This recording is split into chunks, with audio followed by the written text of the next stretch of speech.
Hi, I'm Laura Flanders of The Laura Flanders Show. Watch every week on Free Speech TV, Link TV, YouTube, or if you're in New York, CUNY TV. Prefer to listen? Subscribe to the free podcast at lauraflanders.com. I end every week with a commentary. I call it the F word. Here's this week's. Pay no attention to what the media say about how undermined Jeff Sessions is. POTUS may bait him publicly via tweet, but in private at the Department of Justice, Sessions is a man on a mission to roll back civil rights.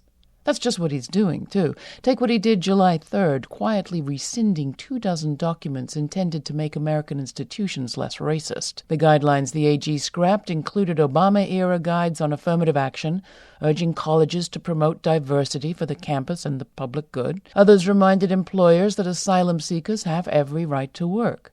Still more sought to head off another mortgage meltdown by warning brokers not to give predatory home loans to poor people who hadn't gone through the small print.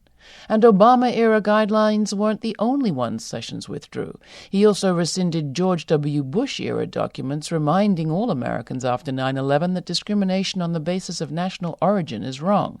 Actually, under the Constitution, every sort of discrimination is.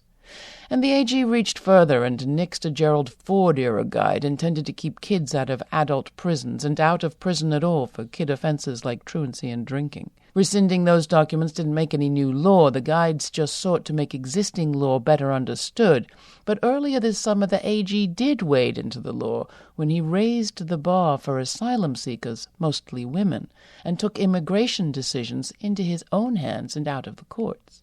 In early June, Sessions ruled that domestic violence was, like gang crime, a private affair, its survivors members of no particular or endangered group.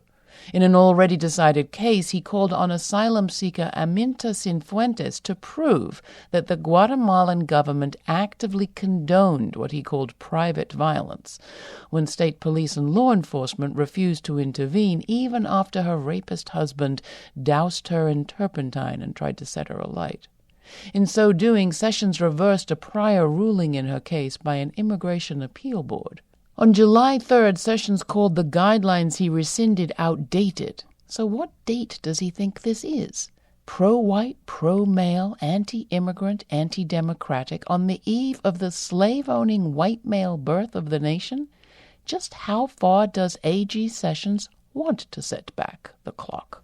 Write to me, tell me what you think. That's Laura, Laura, at lauraflanders.com, and subscribe to get another F word next week.